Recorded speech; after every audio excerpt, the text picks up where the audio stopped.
لیکن بدلنے کے چانسز کے ساتھ چلے گے۔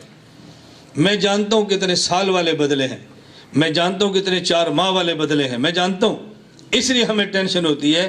لیکن آپ کی سعادت یہ ہے کہ یہ مدرسہ اس نے بنایا جو بدلا پھر واپس آیا۔ تم نہیں سمجھے؟ اب سمجھ آ گئی؟ یہ وظیفہ ان کی ہے جو بدلے تھے پھر واپس آئے ہیں۔ اور کل ہم صبح میں نے جمعے کا خطبہ شہر میں دیا، یہ بھی وہی تھے جو بدلے تھے، مسجد بنائی تھی پھر واپس آئے۔ اب دیکھو ریورس گیئر لگ گیا ہے نا، ریورس گیئر لگ گیا۔ جب محنت ہوگی نا، تبلیغ والے کہتے ہیں برف کوئٹہ گرتی ہے، ٹھنڈی ہوائیں کراچی چلتی ہے۔ یہ محنت ہم یہاں ایک گاؤں میں کریں گے، اللہ کی قسم اس کے نتیجے انگلینڈ اور امریکہ میں نظر آئیں گے۔ یہ محنت کے نتائج اللہ دیتے ہیں۔ میں سے کہہ رہا ہوں دلیل نہ بھی سمجھ آئے تو الجھنا نہیں ہے، بس دلائل سنتے رہو۔ حکیم الامت حضرت تھانوی رحمۃ اللہ علیہ نے ایک بار بیان فرمایا، بیان اتنا مشکل تھا عام بندے کو سمجھ نہیں آیا۔ بیان سے فارغ ہوئے، ایک مولانا صاحب نے اسٹیج پہ عرض کیا، حضرت اتنا مشکل بیان جو عوام کو سمجھ نہیں آیا، فائدہ اس بیان کا؟ تھانوی فرمانے لگے، سمجھ آیا تو اچھا، نہیں سمجھ آیا تو بہت اچھا۔ اس مولوی صاحب نے کہا ہمیں آپ کا جملہ بھی سمجھ نہیں آیا۔ بیان سمجھ آیا تو اچھا، نہیں سمجھ آیا تو بہت اچھا۔ کہا مولانا صاحب اگر میرا بیان سمجھ آ گیا تو اچھی بات کہ مسئلہ حل ہو گیا، اگر نہیں سمجھ آیا تو بہت اچھا۔ ان کو آج کا مسئلہ تو سمجھ نہیں آیا، لیکن عوام گمراہ تب ہوتی ہے جب وہ سمجھتی ہے ٹھیک ہے تم بھی مولانا صاحب ہو لیکن ذاکر نائک بھی معمولی آدمی نہیں ہے، آپ بھی مولانا صاحب ہو، جاوید غامدی بھی کوئی چھوٹا آدمی نہیں ہے، آپ بھی مولانا صاحب ہو، فرد ہاشمی عورت ہے لیکن ایسی بھی نہیں جیسی آپ سمجھتے ہو۔ فرمایا گمراہ تب ہوتے ہیں جب اپنے علم کے، اپنے عالم کے علم کے قائل نہیں ہوتے۔ آج ان کو مسئلہ سمجھ نہیں آیا، لیکن ان کو یہ سمجھ آ گیا ہمارے مسلک میں مولوی اشرف علی تھانوی کتنا بڑا مولوی ہے، اب یہ کبھی گمراہ نہیں ہوں گے۔ بات سمجھ آئی؟ اب یہ کبھی گمراہ نہیں ہوگے۔ میں کراچی گیا تو مجھے میرے میزبان بھی تھے، میرے مرید بھی تھے، انہوں نے کہا جی ہمارا بچہ ہے 5.5 سال 6 سال کا، یہ کراچی اسکول میں گیا، استاد وہاں ٹیچر غیر مقلد تھا، اس نے اس لڑکے سے کہا کہ ہاتھ یہاں باندھو نماز کے لیے۔ اس بچے نے کہا میں کوئی عورت ہوں یہاں ہاتھ باندھو؟ دیکھو بات چل پڑی ہے نا، چھوٹے چھوٹے بچوں کا ذہن بن گیا۔ تو پھر اس نے کہا تمہارے پاس کوئی دلیل ہے کہ ہاتھ یہاں باندھو؟ اس نے کہا میرے پاس دلیل نہیں ہے لیکن ہمارا وکیل تگڑا ہے۔ اس نے کہا تمہارا وکیل کون ہے؟ کہا گھمن صاحب۔ اس ٹیچر کو سمجھ آئی کہ بچوں کا ذہن بن رہا ہے، بچوں کا۔ میں اسے کہتا ہوں مجھے اس سے غرض نہیں ہے، وقتی طور پہ نہ سمجھ آئے۔ میں ایک مدرسے میں گیا، حفظ کا مدرسہ تھا، مجھے قاری صاحب نے فرمایا کہ ان بچوں کو تھوڑی سی واز کر دو۔ میں نے آدھا گھنٹہ بچوں میں بیان کیا اللہ کہاں پر ہے، عین اللہ، اللہ کہاں پر ہے۔ اب یہ عام بندہ آسانی سمجھتا، بچے کیسے سمجھیں گے؟ بیان ہو گیا۔ قاری صاحب نے کہا جب بچے اٹھ کے چلے گئے تو قاری صاحب فرمانے لگے آپ نے اتنا مشکل بیان کیا جو بچے سمجھے ہی نہیں۔ میں نے کہا ان کو واپس بلاؤ۔ قاری صاحب بہت خوش ہوئے کہ میری نصیحت پر اس کا اثر ہوا ہے، بہت اچھی بات، واپس آئے۔ جب بچے واپس آ کے بیٹھے تو میں نے کہا اس بچوں کے تو کھڑا ہو جا، کتنا پڑھا ہے؟ کہا جی 22 پارے ہو گئے۔ میں نے کہا سورہ یاسین کا پہلا رکوع پڑھو، اس نے پڑھا۔ میں نے کہا ترجمہ کرو، مجھے نہیں آتا۔ میں نے کہا اس کی تفسیر کرو، اس کو تفسیر کا پتہ نہیں ہوتی کیا ہے۔ میں نے کہا اچھا جاؤ، بچے صاحب چلے گئے۔ میں نے قاری صاحب سے پوچھا جب یہ بچہ قرآن سمجھتا نہیں ہے آپ پڑھاتے کیوں ہیں؟ سمجھ آئی؟ یا اب یہ بچے قرآن نہیں سمجھتے کیوں پڑھاتے ہو؟ کہتے ہیں چھوٹے چھوٹے بچے ہیں، آج قرآن رٹ لیں بڑے ہو کے سمجھ جائیں گے۔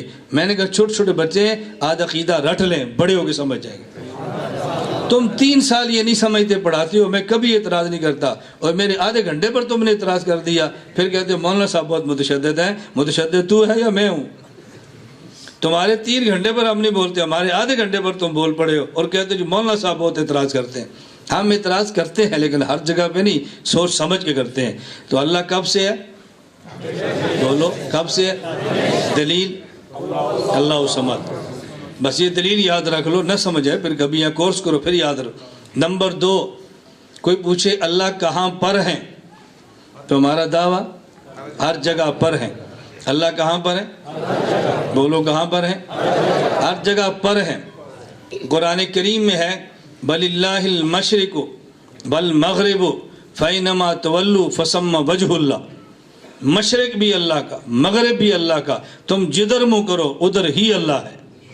وَإِذَا سَأَلَكَ عِبَادِي عَنِّي فَإِنِّي قَرِيبٌ، یہ پوچھے میرے بارے میں فَإِنِّي قَرِيبٌ، انہیں کہنا میں ان کے قریب ہوں، میرے علم کے بارے میں نہیں، میرے بارے میں انہیں کہنا میں قریب ہوں، میری قدرت کے بارے میں نہیں، میرے بارے میں انہیں کہنا میں قریب ہوں، میرے وصف کے بارے میں نہیں، ذات کے بارے میں انہیں کہنا میں قریب ہوں۔ یہ جو میں درمیان جملے کہہ رہا ہوں یہ مولوی سمجھتے ہیں میں نے تو جملے کیوں کہے۔ جب پوچھے میرے بارے میں تو کیا کہنا ہے، میں کدھر ہوں؟ بولو کدھر ہوں؟ کتنا قریب؟ وَنَحْنُ أَقْرَبُ إِلَيْهِ مِنْ حَبْلِ الْوَرِيدِ، تمہاری شارک سے بھی زیادہ قریب۔ کہاں پر ہوں؟ وَهُوَ اللَّهُ فِي السَّمَاوَاتِ وَفِي الْأَرْضِ، آسمان میں بھی ہوں زمین میں بھی ہوں، ہر جگہ پر ہوں۔ مَا يَكُونُ مِن نَجْوَى ثَلَاثَةٍ إِلَّا هُوَ رَابِعُهُمْ وَلَا خَمْسَةٍ إِلَّا هُوَ سادسہم ولا ادنا من ذالک ولا اکثر الا ہوا، تم تین ہو تو چوتھا، پانچ ہو تو چھٹا، کم ہو یا زیادہ میں تمہارے ساتھ ہوں۔ تو اللہ کہاں پر ہے؟ ہر جگہ پر ہے۔ دیکھو نا ہمارے عقائد ہیں، ان عقائد پر دلائل ہیں، پھر اس پر شبہات شروع ہوتے ہیں، ان شبہات کا رد کرو۔ اب ایک بندہ کہنے لگا اگر اللہ ہر جگہ پر ہے تو اللہ نے رسول اکرم صلی اللہ علیہ وسلم کو معراج کی رات گفتگو کرنے کے لیے عرش پہ کیوں بلایا؟ مکہ میں بات کرتے، عرش پہ بلا کر بات کرنا اس بات کی دلیل ہے اللہ عرش پر ہے۔ میں نے کہا تمہیں کوئی بندہ کہے گا اللہ کہاں پر ہے؟ تم نے کہا فرش پر ہے، وہ کہے گا نہیں کوہ طور پر ہے۔ دلیل کیا ہے؟ جب حضرت موسیٰ علیہ السلام سے بات کرنی ہوتی اللہ طور پر بلاتے، اگر عرش پر ہے تو کوہ طور پر بلا کر بات کس نے کی ہے؟ میں نے کہا تیسرا بندہ کہے گا نہیں بھئی اللہ تو نشیرہ کی فلاں مسجد میں ہے۔ دلیل کیا ہے؟ جب ہم نے اللہ سے بات کرنی ہے، نماز پڑھتے ہیں، نماز پڑھنی ہے، مسجد میں جاتے ہیں۔ آپ مجھے ایمان کے ساتھ ایک بات بتاؤ، اگر کسی بندے سے آپ کوئی بندہ بول رہا ہے اور اس کے سامنے کوئی بھی نہیں ہے، آپ اسے پاگل کہتے ہو عقل مند کہتے ہو؟ ہم اللہ سے بات کر رہے ہیں، اللہ ہے ہی نہیں، اللہ ہر جگہ پر۔ میں نے کہا تم جواب کیا دو گے؟ تمہارے پاس جواب نہیں ہے، لیکن بات یاد رکھ لو اللہ ہر جگہ پر ہے۔ کس بندے سے بات کہاں کرنی ہے، بندے کی حیثیت کے مطابق جگہ کا انتخاب ہوتا ہے۔ اگر مجھ آپ جیسا بندہ ہو انتخاب مسجد کا ہے، بندہ موسیٰ کلیم جیسا ہو انتخاب طور سینا کا ہے، بندہ محمد حبیب جیسا ہو انتخاب عرش معلی کا ہے صلی اللہ علیہ وسلم۔ لیکن ہے کہاں پر؟ بولو۔ ایک مولوی صاحب کہنے لگے ہر جگہ پر ہے، تو اللہ نے عرش پہ اپنے حبیب کو بلایا اور بلا کر کہا ادنو منی یا محمد، اے محمد میرے قریب ہو جا۔ اللہ عرش پر ہے تبھی تو کہہ رہے ہیں میرے قریب ہو جا، میرے قریب ہو جا۔ ہر جگہ پر ہے تو پھر کیوں کہا عرش پہ بلا کے میرے قریب ہو جا؟ میں نے کہا تم نے حدیث پڑھی ہے، دیوبند والے قرآن بھی پڑھتے ہیں، قرآن کریم میں ہے اسجد، تم سجدہ کرو، یہ حکم مجھے اور آپ کے ہے۔ سجدے کا معنی وضع الجبہۃ علی الارض، اپنی پیشانی زمین پہ لگا دو۔ اللہ زمین پہ پیشانی لگا کے ہم سجدہ کیوں کریں؟ فرمائے اقترب، میرے قریب ہو جا۔ اپنے پیغمبر کو عرش پہ بلا کے فرمائے ادنو، میرے قریب ہو جا۔ ہمیں زمین پہ پیشانی لگوا کر اقترب، میرے قریب ہو جا۔ محمد صلی اللہ علیہ وسلم کی شان کے لائق عرش تھا، انہیں عرش پہ بلا کے ادنو کہا ہے۔ ہماری حیثیت کے مطابق فرش تھا، ہمارا فرش پہ پیشانی لگوا کے ہمیں اقترب کہا ہے۔ پتہ چلا فرش پر بھی ہے عرش پر بھی ہے، فرش پر بھی ہے عرش پر بھی ہے۔ ہم اللہ کی ذات کے بارے میں ہمارا بڑا واضح سا عقیدہ ہے، اللہ کہاں پر ہے؟ ہر جگہ پر ہے۔ کوئی بندہ تمہیں شبے میں نہ ڈالے جی اللہ عرش پر ہے، جی ہر جگہ پر ہے۔ ہم نے کہا ہر جگہ پر ہے، یہ لوگ تمہیں کہیں گے کہ ہر جگہ پر ہے، کیا بیت الخلاء میں بھی ہے؟ الیاذ باللہ۔ کیا ٹائلٹ میں بھی ہے؟ الیاذ باللہ۔ اگر آپ کہہ دیں ہے، زبان جل دے، اللہ کے بارے میں ایسا جملہ کہیں، اگر کہ نہیں ہے وہ کہے گا تم تو کہتے ہر جگہ پر ہے، تمہارا عقیدہ ٹوٹ گیا، آپ نے گھبرانا نہیں ہے، شبہات کا جواب آپ کے ذمہ نہیں ہے، شبہات کے جواب ہمارے ذمہ ہیں۔ میں نے ان سے کہا تمہیں قرآن کچھ یاد ہے؟ کہتا ہے میں قرآن کا حافظ ہوں۔ میں نے کہا تیرے سینے میں قرآن موجود ہے؟ کہا جی نہیں۔ میں نے کہا جب موجود نہیں ہے تو حافظ کیسے ہے؟ تیرے سینے میں قرآن محفوظ ہے؟ کہا جی محفوظ ہے۔ میں نے کہا میں کہتا ہوں میری جیب میں قلم موجود نہیں ہے لیکن محفوظ ہے، میرے جیب میں پیسے موجود نہیں ہے لیکن محفوظ ہے، موجود نہیں تو محفوظ کیسے؟ اگر موجود ہے تبھی محفوظ ہوگا۔ کہا جی بات سمجھ آئی، میرے سینے میں قرآن موجود ہے۔ میں نے کہا بیت الخلاء میں جاؤ، قرآن کو لے کر جانا جائز ہے؟ کہتا ہے جائز نہیں ہے۔ تو میں نے کہا جب تم بیت الخلاء میں جاتے ہو سینہ پھاڑ کے قرآن باہر رکھ کے بیت الخلاء میں پھر جاتے ہو؟ کہا جی نہیں۔ تو میں نے کہا تمہارے سینے میں قرآن موجود بھی ہے، بیت الخلاء میں لے جانا جائز بھی نہیں ہے، تم دن میں کتنی بار جاتے بھی ہو، ہر بار گناہ کرتے ہو؟ کہا جی نہیں، میرے سینے میں قرآن موجود تو ہے لیکن بغیر جسم کے ہے۔ میں نے کہا اسی طرح اللہ ہر جگہ موجود ہے لیکن بغیر جسم کے ہے۔ اعتراض تب ہوتا ہے جب لکھا قرآن مصحف بیت الخلاء میں لے کر جاؤ، سینے والا لے کر جاؤ، کوئی گناہ نہیں ہے۔ ہم جو اللہ کو ہر جگہ مانتے ہیں تو جسم کے ساتھ نہیں بلکہ بغیر جسم کے مانتے ہیں۔ یہ ہمارا اللہ کی ذات کے بارے میں عقیدہ ہے۔ میں صرف تھوڑی سی وضاحت کر رہا ہوں۔ پیغمبر پاک، اللہ کے نبی، انبیاء کے بارے میں ہمارے کئی ایک عقائد ہیں، کئی ایک۔ ہم نبی کے بارے میں عقیدہ رکھتے ہیں۔ مثلا پیغمبر کسے کہتے ہیں؟ نمبر 1 انسان ہو، نمبر 2 مبعوث من اللہ، اللہ کی طرف سے اس پر وحی آئے، نمبر 3 معصوم من الخطا، گناہوں سے پاک ہو، نمبر 4 مفروض الاتباع، اس کی ہر بات ماننا فرض ہو۔ یہ آپ نبی کو بشر کہتے ہو؟ میں نے کہا جی ہاں، ہم نبی کو بشر کہتے ہیں۔ اور جی بشر تو مٹی سے بنتا ہے۔ میں نے کہا جی مٹی سے بنتا ہے، مٹی تو پاک بھی ہوتی ہے، مٹی ناپاک بھی ہوتی ہے، تم نے نبی کو بشر مانا، بشر مٹی سے ہوتا ہے، یہ تو پیغمبر کی توہین ہے۔ میں نے کہا توہین نہیں ہے، ہم پیغمبر کو بشر مانتے ہیں، مٹی سے مانتے ہیں، لیکن یہ بات یاد رکھنا ایک مٹی وہ ہے جو زمین والی ہے، ایک مٹی وہ ہے جو جنت والی ہے۔ پیغمبر بشر ہے، اس مٹی سے بنا جو جنت والی ہے، امتی بشر ہے، اس مٹی سے بنا جو زمین والی ہے۔ جو زمین والی مٹی اور جنت والی مٹی میں فرق ہے وہ نبی اور امتی میں فرق ہے۔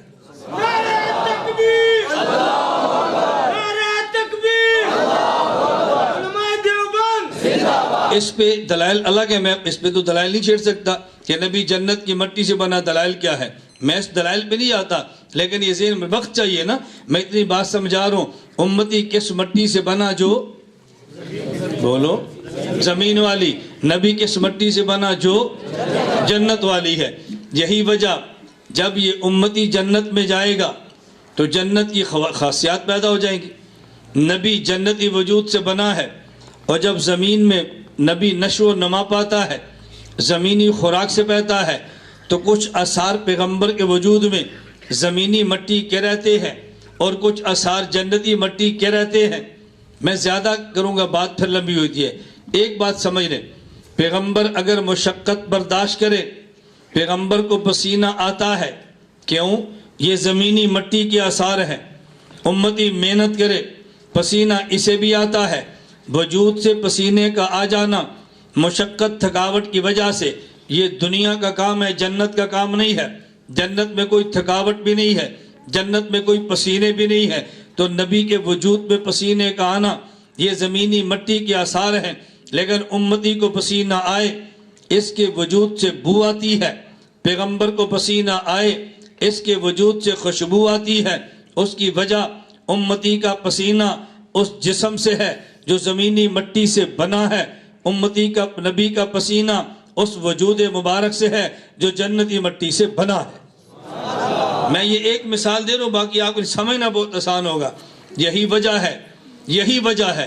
چلیں خواص تو کئی ہے نا، میں ایک بات کہتا ہوں، یہی وجہ موت امتی پر بھی آتی ہے، موت نبی پر بھی آتی ہے، لیکن امتی پر نیند بھی آتی ہے، نبی پر نیند بھی آتی ہے۔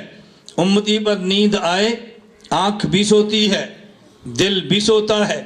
نبی پر نیند آئے آنکھ سو جاتی ہے اور دل جاگتا رہتا ہے۔ آنکھ سوئی ہے، یہ زمینی مٹی کا اثر ہے، دل جاگتا ہے، یہ جنتی مٹی کا اثر ہے، اور یہ امتی زمینی مٹی سے ہی بنتا ہے۔ آنکھ بھی سوتی ہے، دل بھی سوتا ہے، امتی پہ موت آتی ہے، نبی پر بھی آتی ہے، لیکن امتی پر موت آ جائے تو آنکھ پر بھی آتی ہے، دل پر بھی آتی ہے، نبی پر موت آ جائے تو آنکھ پر آتی ہے، اور قلب اطہر میں حیات باقی رہتی ہے۔ اس کی وجہ یہ موت خاصہ زمینی مٹی کا ہے۔ اللہ رب العزت قرآن کریم میں کئی مقامات پر ارشاد فرماتے ہیں، اللہ الذی ارسل الریاح، اللہ ہواؤں کو اڑاتے ہیں، ہوائیں بادل بناتی ہیں، پھر اس بادل کے ذریعے اللہ ایک میت اور بنجر زمین کو پیدا زندہ کر دیتے ہیں۔ یہ موت خاصہ زمینی مٹی کا ہے، حیات خاصہ یہ جنتی مٹی کا ہے۔ امتی پہ موت آئے آنکھ پر بھی ہے اور دل پر بھی ہے، لیکن پیغمبر جنتی مٹی سے بنے ہیں، زمینی مٹی سے خوراک لیتے ہیں، زمینی مٹی کی خوراک کا نتیجہ ظاہر پہ موت آتی ہے۔ قلب اطہر کا جزء اصلی وجود چونکہ جنت سے بنا ہے تو قلب اطہر پر موت کے باوجود بھی حیات رہتی ہے۔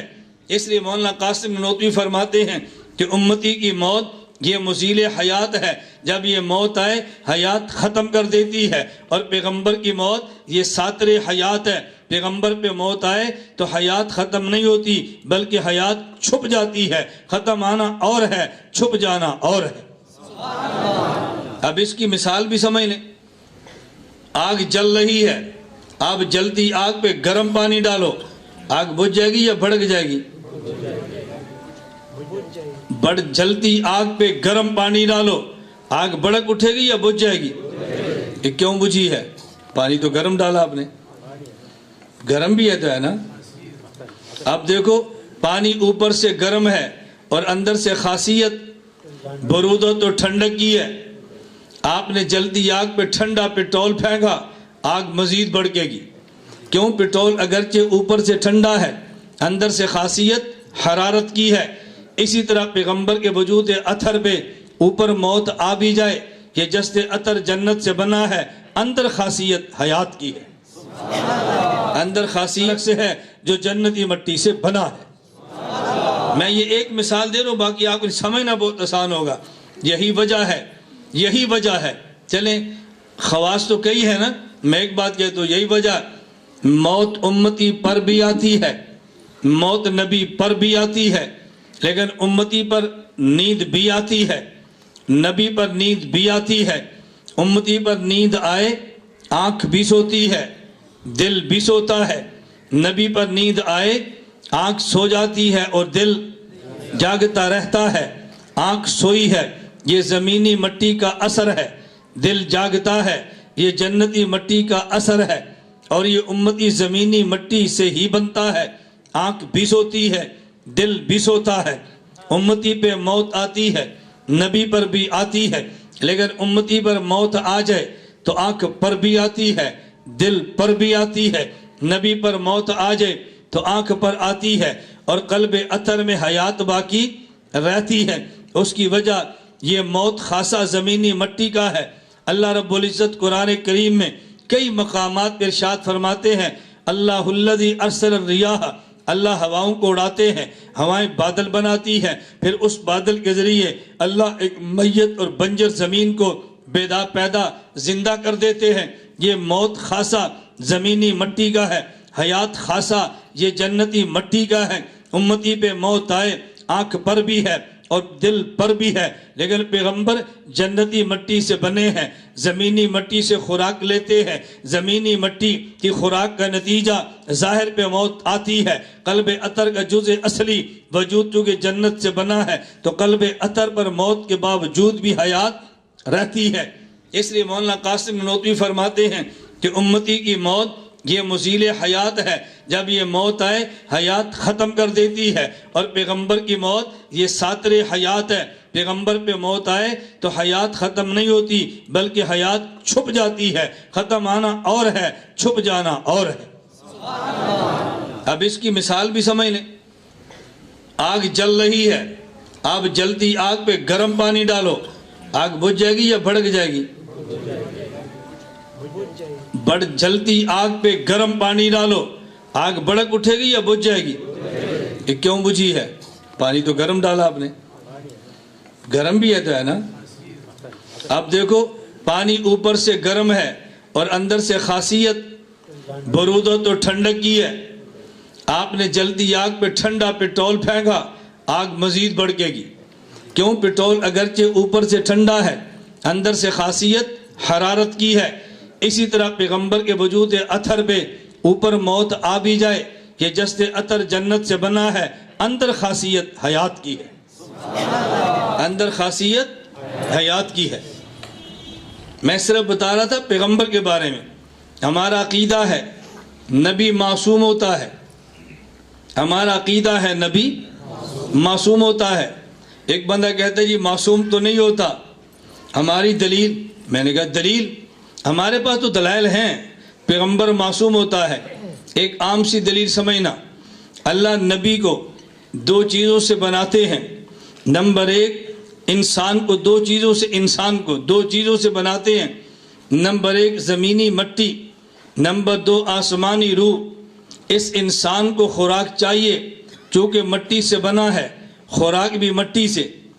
اگر بیمار ہو جائے دوا چاہیے، مٹی سے بنا ہے، دوا بھی مٹی سے۔ اگر اس کا روح بیمار ہو جائے تو دوا چاہیے، اور روح آسمان سے تو غذا بھی آسمان سے۔ اور روح کو خوراک چاہیے، روح آسمان سے تو غذا بھی آسمان سے۔ توجہ رکھنا، اگر اس کا مٹی سے بنا بدن بیمار ہو جائے، اس کو طبیب چاہیے، اس کے طبیب کو ڈاکٹر اور حکیم کہتے ہیں۔ اگر روح بیمار ہو جائے اسے طبیب چاہیے، روح کے طبیب کو نبی اور رسول کہتے ہیں۔ اور جو شخص جس مرض کا معالج ہو، اس مرض میں مبتلا ہونا یہ اس شخص کا عیب ہے۔ ڈاکٹر جس مرض کا علاج کرتا ہے اسی مرض میں خود مبتلا ہو، یہ اس کا عیب ہے۔ پیغمبر امراض روحانیہ کا علاج کرتے ہیں، امراض روحانیہ کا نام گناہ ہے۔ نبی گناہ کا علاج بھی کرے، گناہ بھی کرے، یہ پیغمبر کا عیب ہے، اس لیے اللہ پیغمبر کو گناہوں سے پاک رکھتے ہیں۔ نبی معصوم ہوتا ہے، نبی معصوم ہوتا ہے۔ اب قرآن کریم پہ شبہات تو بہت ہے، میں ایک شبہ پیش کرتا ہوں جو کہا جی قرآن کریم میں ہے، سورہ فتح، اِنَّا فَتَحْنَا لَكَ فَتْحًا مُبِينًا لِيَغْفِرَ لَكَ اللَّهُ مَا تَقَدَّمَ مِن ذَنبِكَ وَمَا تَأَخَّرَ۔ توجہ رکھنا، اے پیغمبر ہم نے آپ کو بڑی کھلی فتح دے دی ہے۔ فتح کیوں دی ہے؟ فتح کیوں دی ہے؟ لِيَغْفِرَ لَكَ اللَّهُ مَا تَقَدَّمَ مِن ذَنبِكَ وَمَا تَأَخَّرَ۔ کہتے ہیں ذنب ہے، ذنب کا معنی گناہ ہوتا ہے۔ اللہ کہتے ہیں ہم نے آپ کو کھلی فتح دی ہے تاکہ پہلے اور بعد والے، توجہ رکھنا ذرا، پہلے اور بعد والے آپ کے گناہ معاف کر دیں۔ آپ کہتے ہیں نبی کا گناہ ہے ہی نہیں، اللہ کہتے ہیں ہم نے فتح تاکہ گناہ معاف کریں، تو گناہ ہوگا تو تبھی معاف کریں گے نا۔ میں بطور خاص علماء سے کہتا ہوں، آپ ان نقطوں پہ ذرا غور کرنا۔ اگر آپ یہ ترجمہ کرتے ہیں کہ ہم نے فتح دی تاکہ گناہ معاف کریں، میرا سوال یہ ہے گناہ کے معاف کرنے کا فتح سے کیا تعلق ہے؟ فتح سے کیا تعلق ہے؟ ہم نے آپ کو فتح دی ہے تاکہ جس مکہ سے نکالے گئے تھے وہاں واپس آؤ، بات سمجھ آتی ہے۔ ہم نے آپ کو فتح دی ہے ظلم کا بدلہ لو، بات سمجھ آتی ہے۔ ہم نے آپ کو فتح دی ہے شریعت کو نافذ کرو، بات سمجھ آتی ہے۔ ہم نے آپ کو فتح دی ہے خلافت کا نظام قائم کرو، بات سمجھ آتی ہے۔ ہم نے آپ کو فتح دی ہے کفر و شرک کو مکہ سے مٹا دو، بات سمجھ آتی ہے۔ ہم نے آپ کو فتح دی ہے تاکہ آپ کا گناہ معاف کریں۔ بھئی فتح سے گناہ معاف ہوتے ہیں یا توبہ سے گناہ معاف ہوتے ہیں؟ تو پھر یہ کہنا چاہیے نا ہم نے آپ کو توبہ کی توفیق دی تاکہ آپ کے گناہ معاف ہو جائیں۔ اس کا کیا مطلب کہ ہم نے آپ کو فتح دی ہے تاکہ آپ کے گناہ معاف کر دیں؟ گناہ کی معافی کا فتح سے کیا تعلق ہے؟ آپ کو سوال سمجھ آ گیا؟ چلو سارا نہیں تو کچھ سمجھ آ گیا، ٹھیک ہے۔ اب میری بات سمجھنا، میں نے کہا یہ 3 لفظ ہیں۔ نمبر 1 لیغفر، غفران سے ہے۔ نمبر 2 ما تقدم ما تأخر، تقدم تأخر، پہلے اور بعد۔ نمبر 3 ذنبن۔ ان 3 لفظوں کو سمجھو گے تو مسئلہ حل ہو جائے گا۔ بات سمجھنا، عربی زبان میں غفران کا معنی ہے ڈھانپنا۔ جو میدان جنگ میں لوہے کا بنا ٹوپ سر پہ پہنا کرتے اسے کہتے ہیں مغفر، یہ سر کو ڈھانپنے کا آلہ ہے۔ غفران کا معنی ڈھانپ لینا۔ اور ذنبن کا معنی ہمیشہ گناہ نہیں ہوتا. عربی زبان میں جو جانور کی دم ہے اس کو بھی ذنبن کہتے ہیں. دم کو ذنبن کیوں کہتے ہیں؟ اور اس کی وجہ یہ ہے کہ دم چونکہ پیچھے ہے یہ بھی ذنبن ہے. اور جب کسی پر الزام لگاتے ہیں تو الزام کو بھی ذنبن کہتے ہیں، کیونکہ آدمی الزام کسی کے منہ پر نہیں لگاتا، ہمیشہ اس کی کمر کے پیچھے لگاتا ہے جب نہیں ہوتا. تو ذنبن کا اصل معنی دم، یہ جانور کے پیچھے ہے. ذنبن کا معنی الزام، یہ بھی آدمی کسی کے پیچھے لگاتا ہے. ما تقدم کا معنی مکہ کی زندگی، ما تاخر کا معنی مدینہ کی زندگی. اب آیت کا معنی سمجھو. میرے پیغمبر یہ مکہ والے تم پہ الزام لگاتے، کوئی کہتا ہے شاعر ہے، پیغمبر آپ پہ الزام لگاتے. اچھا یہ بات سمجھ لیں، حضور شاعر تھے تو وہ شاعر کیسے کہتے تھے؟ مکے والوں کو نہیں پتا شاعری کسے کہتے ہیں. شاعری تو مکے والوں کی رگ رگ میں ہے. وہاں تو 6 سال کی بچی قصیدے پڑھتی تھی تو ان کو اتنا بھی نہیں پتا رہا کہ شاعر ہیں. اصل بات یہ ہے ہم شاعر کا معنی نہیں سمجھتے. ہمارے یہاں شاعر اسے کہتے ہیں کہ جو مقفع مسجع کلام کہتا ہے نا، ہم اسے شاعر سمجھتے.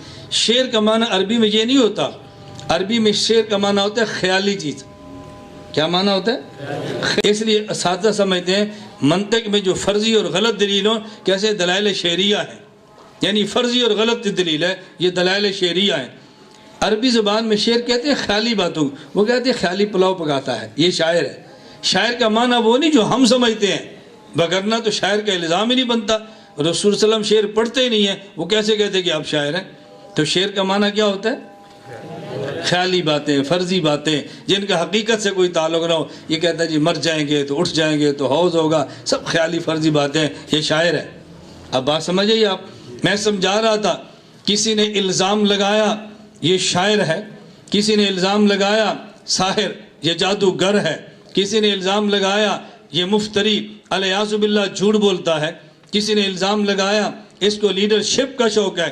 بات توجہ سمجھنا، لوگ الزام اس پہ لگاتے ہیں جس کی عظمت دل میں نہیں ہوتی. الزام اس پہ لگاتے ہیں جسے بڑا نہیں سمجھتے. الزام اس پہ لگاتے ہیں جس کی دل میں عقیدت نہیں ہوتی، اس پر الزام لگاتے ہیں. کسی کو بڑا سمجھ لیں، کسی کو بڑا مان لیں، دل میں عقیدت آ جائے، الزام کوئی نہیں لگاتا. اللہ فرماتا ہے میرے پیغمبر ہم نے آپ کو فتح دے دی ہے. جو کل آپ کے مخالف تھے آج یہ آپ کے غلام بنے ہیں. کل جو گالیاں دیتے تھے آج آپ کے قصیدے پڑھیں گے. کل جو نفرتیں کرتے تھے آج عقیدت مند بنے ہیں. اذا جاء نصر اللہ والفتح ورأیت الناس يدخلون فی دین اللہ افواجا. مکہ فتح ہو گیا، اکیلا نہیں، فوج در فوج کلمے بنیں گے، تمہارے غلام بنیں گے.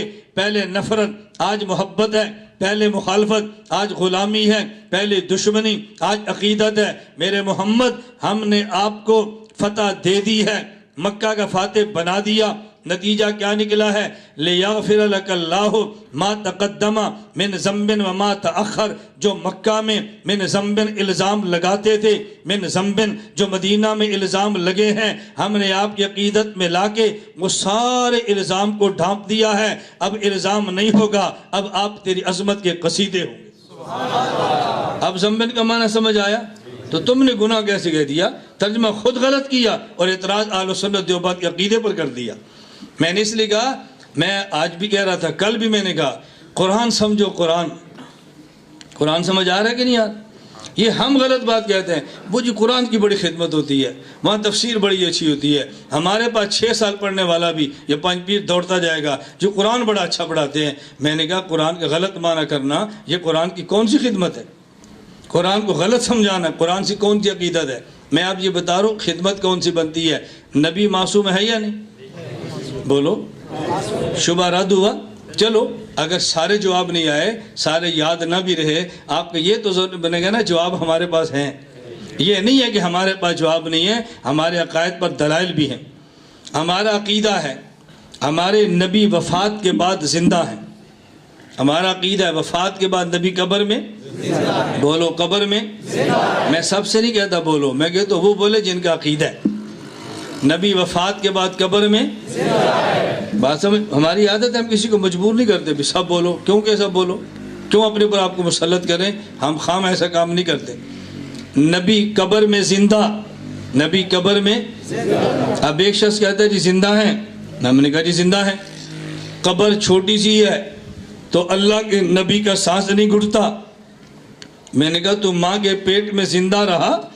جی. تیرا سانس نہیں گھٹا؟ کہا جی نہیں. میں نے کہا تجھے خدا ماں کے پیٹ میں زندہ رکھ سکتا ہے، نبی کو قبر کے پیٹ میں زندہ نہیں رکھ سکتا؟ توجہ رکھنا. اللہ کے نبی زندہ ہیں. ہم نے کہا جی ہاں. او جی عمر کتنی ہے؟ کہا جی 63 سال. کہا جب زندہ ہے تو 63 سال کیوں کہتے ہو؟ کون 1500 سال. میں نے کہا تیری عمر؟ کہا جی 40 سال. میں نے کہا ماں کے پیٹ میں کتنے ماہ زندہ رہا؟ کہا جی 5 ماہ. تو میں نے کہا 40 سال نہ کہنا، 40 اور 5 ماہ کہے. نہیں جی ماں کی قبر میں زندہ تو ہوتا ہے، اس کو عمر میں شمار نہیں کرتے. میں نے کہا قبر میں زندہ تو ہوتا ہے، اس کو عمر میں شمار نہیں کرتے. اس کو عمر میں شمار نہیں. نبی پاک قبر میں نماز پڑھتے ہیں. میں نے کہا پڑھتے ہیں. پڑھتے ہیں تو پھر وضو کہاں کرتے ہیں؟ کو آیت حدیث پیش کرو. میں نے کہا جب اللہ کے نبی قبر میں دفن کیے گئے صحابہ نے غسل دیا تھا؟ کہا جی ہاں. میں نے کہا غسل سے وضو ہو جاتا ہے؟ کہتے ہیں جی ہاں. میں نے کہا وضو کہاں ٹوٹا تو بتا دے، کہاں کرتے ہیں میں بتا دیتا ہوں. ٹوٹنا ثابت تو کر دے، کرنا ہم بتا دیتے ہیں. بات سمجھ آ رہی؟ اب دیکھو یہ عقائد کے شبہات ہیں جو مسلسل پیش ہوتے ہیں. اللہ کے نبی قبر میں زندہ اور نماز بھی، بولیے نماز بھی. معراج کی رات ہمارے پیغمبر امام بنے ہیں. توجہ رکھنا.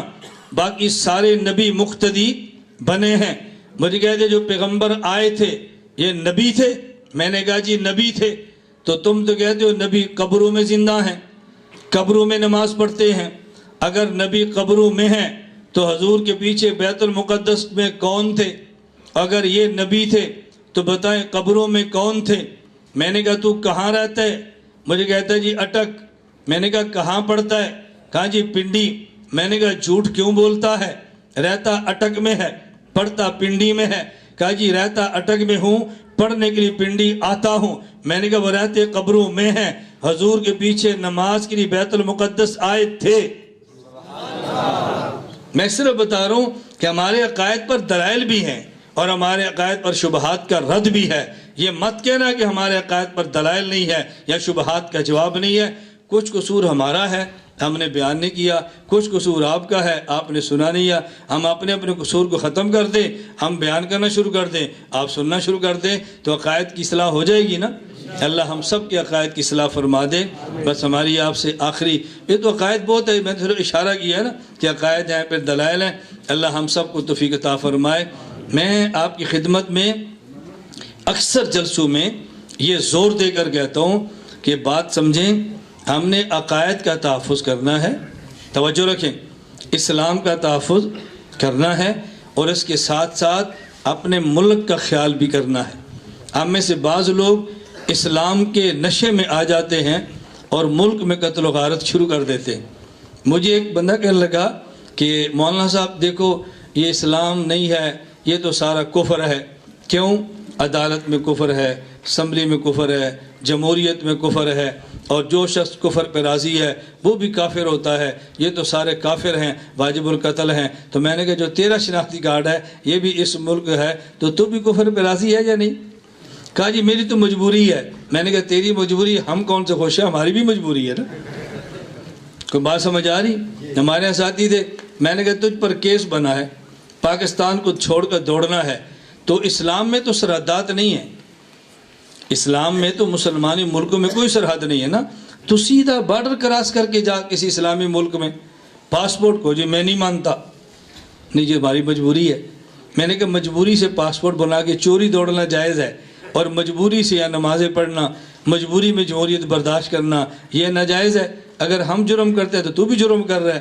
ان مجرموں کو گولیاں مارتے ہو اور خود تو دھڑلے سے خود کو مسلمان کہتا ہے. اس لیے اللہ سے ڈرو. ہم اسلام کو بھی بچائیں گے اور پاکستان کو بچائیں گے. میری بات سمجھ آ رہی؟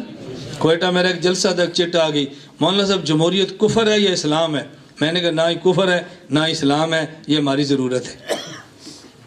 یہ کیا ہماری ضرورت. بس کوئی بندہ آپ سے پوچھے جی فارغ بھی مرغے سے طاقت آتی ہے ختم ہوتی ہے؟ ہم کہتے ہیں نہ آتی ہے نہ ختم ہوتی ہے، بس مہمان مرغ پر خوش ہوتے ہیں، ہمارے پاس اور کچھ ہوتا نہیں، بس یہ مرغ کھلا دے. تو یہ جمہوریت ہماری فارغ بھی مرغ ہے، اس کے لیے ہمارا گزارا نہیں ہے، اور کیا کریں پھر؟ میری گزارش سمجھ آ رہی ہے؟ اس لیے میں آپ سے کہہ رہا ہوں اسلام کا بھی خیال کریں، پاکستان کا بھی خیال کریں، اللہ کے لیے فرقہ واریت کے نام پر اسلام تباہ نہ کریں، اور دہشت گردی کے نام پر ملک کو خانہ جنگی کے اندر مت دھکیلیں. اپنے ملک کی حفاظت فرمائیں. یہ ہمارا ملک ہے، ہمارے اکابر نے بنایا ہے، ہم نے اس ملک کو بچانا ہے. چھوٹی چھوٹی باتیں آپس میں برداشت کرو، چھوٹی چھوٹی بات پہ لڑ پڑنا، گولی مار دینی، بندہ قتل کر دینا یا بم بلاسٹ کر دینے، یہ شریعت اس کی اجازت نہیں دیتی. اللہ مجھے اور آپ سب کو اسلام اور پاکستان دونوں کا خیر خواہ بنائے. دعا سے فارغ ہوں تو باہر ہماری کتابیں پڑھی ہیں، لٹریچر پڑھا ہوا ہے. جن حضرات کا ذوق ہے وہ کتابیں خریدیں، لٹریچر خریدیں، مطالعہ فرمائیں. ہر ماہ کی پہلی جمعرات انگریزی ہمارا 3 دن کا کورس ہوتا ہے سرگودا، اس میں شرکت کریں. ابھی 31 اکتوبر زور سے لے کے 1-2 نومبر عشاء تک ہم نے 3 دن کا علماء کے لیے اجتماع رکھا ہے، صرف علماء کے لیے طلبی اجتماع ہے. اگر اس میں علماء شرکت فرمائیں تو ہمیں بھی خوشی ہوگی اور آپ کو بھی فائدہ ہوگا. وآخر دعوانا ان الحمد للہ رب العالمین.